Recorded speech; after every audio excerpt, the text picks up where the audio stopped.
terima kasih untuk sore ini dapat hadir. Adapun yang akan disampaikan bahwa klien kami Nabila telah menjadi korban daripada satu dugaan perbuatan peristiwa pidana penganiayaan yang kami duga dilakukan oleh orang yang tidak dikenal oleh klien kami. Artinya tidak ada hubungan pertemanan antara mereka, tapi orang yang kami laporkan ini dia salah satu follower kamu ya, salah satu follower di akun media sosial Instagram. Dan pada saat itu kebetulan ketemu, kalian nggak ada janjian, jadi tidak ada janjian, tidak juga diundang di satu acara tempat yang bersamaan, tapi secara tidak sengaja pada hari itu bertemu ya di salah satu tempat dalam suasana atau duduk yang terpisah. Menurut keterangan dari klien kami bahwa si terlapor, kami sampaikan terlapor karena kami sudah melaporkan kemarin secara resmi. Si terlapor ini begitu melihat ada Nabila mendatangi sofa Nabila ya. Ya, jadi perlu digarisbawahi, si terlapor inilah yang nyamperin atau mendatangi sofa Nabila. Lalu apa? Waktu sampai di sofanya Nabila dia bilang apa? Iya, dia bilang kenapa unfollow Instagram gue. Itu aja yang disampaikan. Iya. Kencang. Dia bilang kenapa lo unfollow Instagram gue gitu. Padahal aku secara personal juga nggak kenal. Terus yang mulai menampar bulan itu siapa? Mbak atau kata kalau dari sana katanya Mbak yang menampar mulai gitu. Sekarang gini aja logikanya ya, terlapor dari pihak kita ini mendatangi sofa Nabila, lalu dia menyatakan, Nabila, kamu kenapa unfollow Instagram aku gitu ya? Masa iya dia yang nampar? Kan nggak masuk akal gitu loh. Saya yakin semua masyarakat Indonesia dan netizen khususnya juga orang-orang pinter ya, kan sangat tidak masuk akal kalau orang tersebut datang ke sofanya Nabila, tanya Nabila kenapa di unfollow saya, lalu masa iya Nabila melakukan kekerasan terhadap dirinya gitu. Artinya Mbak Nabila nggak menampar Mbak ya? Bisa bilang seperti itu? Enggak, cuman aku sempat ada melakukan perlawanan perlindungan diri sih, karena ada Serangan dari dia. Berarti bisa dibilang nanti dibantah Mbak ya? Semua ada tamparan, penyiraman kayak gitu ada benar apa enggak? Enggak ada. Nggak sama sekali. Oh ini nggak ada kaitannya sama penyiraman yang waktu subuh pagi-pagi habis sholat subuh ya? Ada loh. Nggak ada kaitannya, ini beda ini. Nah kalau ada pencakaran segala macam kan dia mengatakan ada cakar sama dirimu, itu gimana? Iya, itu salah satu perlindungan diri aku sih. Mungkin pada saat dia jambak aku ada kayak perlawanan gitu.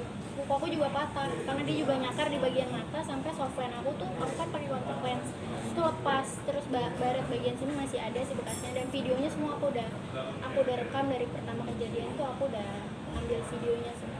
Oke, jadi diluruskan, artinya gini, kenapa terjadi satu peristiwa ada kekerasan ya antara mereka berdua. Tentunya ada yang memulai. Siapa yang memulai? Nah, yang memulai ini itu dari pihak si itu ya, si H ya, si H. Jadi ini mesti dibedakan bahwa dengan dia datang ke sofa Nabila itu ya tidak ada kekerasan di situ, betul? Nggak ada sama sekali. Nggak ada kekerasan sama sekali, baik yang dilakukan oleh Nabila maupun dari orang yang berinisial H. Tidak ada kekerasan di sofa itu. Tapi ketika mau pulang, Nabila jalan ke Vale ke depan untuk nunggu mobil.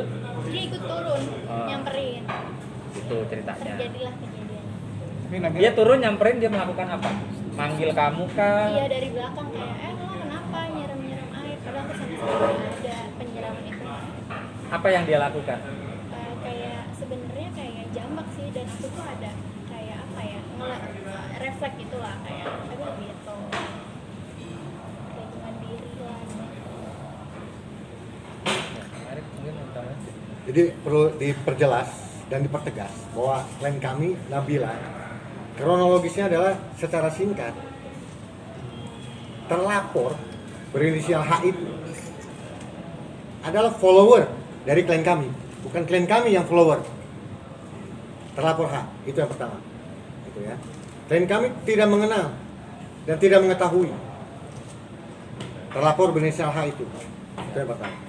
Dan yang kedua, pada saat di tempat, artinya pada saat penempatan waktu itu tidak ada mengundang maupun diundang yang bersangkutan terlapor berinisial H itu oleh klien kami. Jadi harus diperjelas dan pertegas teman-teman bahwa acara tersebut tidak ada keterikatan dan keterkaitan dengan terlapor berinisial H tersebut. Itu murni acara klien kami dengan teman-temannya. Nah, yang ketiga, seperti yang tadi disampaikan oleh klien kami, bahwa justru terlapor yang berinisial H itu yang menghampiri dan menanyakan. Bisa diulang, menanyakan tentang apa? Kenapa lo unfollow Instagram gue? Itu jelas. Artinya, inisiasi terhadap pertemuan itu bukan berada di klien kami. Terlaporlah yang berinisial H yang menghampiri, mendatangi klien kami. Secara logika tentunya klien kami tidak ada kepentingan apapun, sehingga katakanlah melakukan dugaan penganiayaan, tidak. Secara logika itu yang harus dipastikan. Dan peristiwa itu pun terjadi di tempat yang berbeda. Artinya ketika klien kami sudah dalam tanda petik ingin pulang bersama teman-temannya, jadi nggak ada keterikatan nih dengan terlapor berinisial H. Ketika sudah pulang, tentunya kan menunggu mobil karena Vale, betul Vale ya. Nah, informasi yang kita terima dari klien kami itu dihampiri. Seperti tadi yang dijelaskan juga oleh klien kami ya, Nabila. Gitu. Orang seperti itu betul ya, dihampiri kan, gitu ya. Dan kamu refleks gitu ya. Saya kira demikian yang harus diperjelas terhadap kronologis yang ada.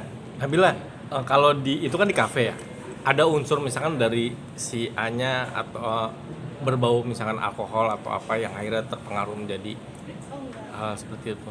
Nggak ada. Enggak atau nggak tahu? Nggak tahu. Nah kemarin udah sempat ngelapor kan di Polres, nggak salah. Seperti apa sih update lapornya dan kenapa ngelapor duluan? Ya sebenarnya itu masalah apa ya?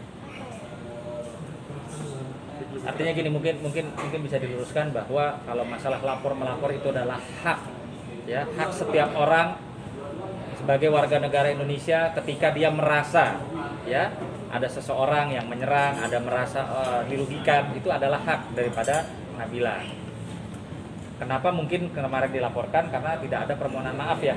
Nah, karena tidak ada permohonan maaf dari orang yang berinisial H ini, sehingga Nabila sadar dia mempunyai hak ketika dia diserang, ketika dia merasa tidak nyaman ya atas perlakuan daripada saudari H tersebut, maka dia melaporkan ke pihak Polres Jakarta Selatan. Berarti Nabila nggak ada ajakan damai untuk mereka ya? Kan mereka bilang katanya mau damai. Nah, itu berpulang kepada terlapor ya, inisial H itu. Ada kabar Nabila ngajak damai gitu ke mereka gitu. Begini loh rekan-rekan, klien kami ini korban, makanya melaporkan. Karena korban itu kan hak individu, hak setiap warga negara ketika menjadi korban. Ya, harus pertegas klien kami ini korban. Tapi kabarnya untuk ngajak damai itu gimana? Ada apa enggak gitu dari pihak Nabila sendiri gitu? Dari pihak sana kan ngakunya sudah ada ajakan untuk berdamai gitu. Itu benar apa Yang enggak ngajak gitu? siapa? Nabila. Sekarang kan Tim logikanya kuasa hukumnya katanya ya. nggak ada, tim kuasa hukumnya kita. Nggak, kuasa hukum yang sana yang bilang. Nabila ngajak damai bang. Nabila ngajak. Sekarang logikanya begini, sederhana saja, apalagi yang ngomong kuasa hukum. Kalau orang menjadi korban dan dia membuat laporan polisi, kira-kira mungkin nggak seorang Nabila yang ngajak saudari H itu untuk berdamai? Tolong dijawab sama kuasa hukumnya saudari H. Mungkin nggak seperti itu? Ya, jadi jangan dibolak-balik. Kita bicara proses hukum saja, bahwa ini faktanya sebagai korban Nabila tidak mengenal saudari H, ya. Nabila tidak memulai mendatangi atau menyerang terlebih dahulu, tapi justru sebaliknya, sehingga Nabila merasa menjadi korban dan Nabila melaporkan ke pihak kepolisian sebagai warga negara yang mempunyai hak hukumnya, kan begitu. Berarti Nabila langsung lapor malam itu juga atau berapa hari itu ditunggu? 1 hari sesudah Kejadian kebesokannya berarti. kebesokannya. Jadi begini, kejadian itu kan dini hari, ya, Ya, kurang dini lebih setengah 1 dini hari Minggu. Jadi kejadian ini yang pertama bahwa klien kita tidak pernah mengenal H dan tidak ada penyiraman, itu harus pertama. Yang kedua, yang datang ke lokasi itu tidak diundang sama klien kita. Justru dia yang datang bolak-balik di sofa itu, lalu nanya, kenapa you unfollow saya, kan gitu. Selanjutnya klien kita turun ke bawah, ke vale, dia mengikuti dari belakang. Ditanya, loh setelah kenapa kamu nyiram saya? Klien kita bilang tidak ada penyiraman, dijambaklah rambutnya. Lalu klien kita membela diri dong. Nanti lihat videonya lah, luka-luka yang terjadi klien kita. Jadi pertanyaan kita adalah kenapa klien kita melapor? Karena klien kita adalah sebagai korban, ya, sebagai korban daripada penganiayaan sehingga terjadi laporan itu. Sekarang pertanyaan kita, kenapa sih orang yang tidak diundang lalu datang lalu nanya, kenapa kamu unfollow saya? Lalu menyerang. Apa urusannya? Mau follow mau unfollow kan terserah kita dong. Yang masa dipaksa-paksa untuk follow seseorang, kan tidak mungkin begitu. Berarti ada kepentingan apa tiba-tiba di sofa dia datang, bukan diundang, tidak dikenal, datang nanya seperti itu, lalu ngaku-ngaku disiram, lalu ngikutin ke bawah ke vale, Ada niat. dari belakang ada niat. Jadi yang melakukan duluan itu bukan klien kita. Klien kita justru membela dirinya karena rambutnya dicambak.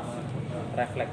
Jadi refleks dia, akhirnya apa? Kejadian banyak sekali, nanti coba ditunjukin itu, banyak sekali luka-luka yang terjadi.